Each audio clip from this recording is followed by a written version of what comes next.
When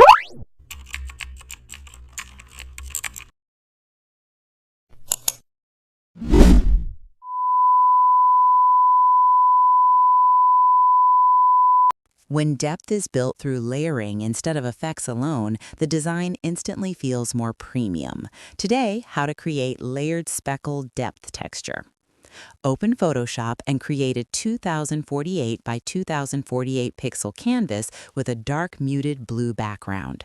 Add a new layer, fill it with white, then apply Add Noise at 70% Gaussian monochromatic. Open levels and tighten the sliders until only defined speckles remain. Change the blend mode to overlay.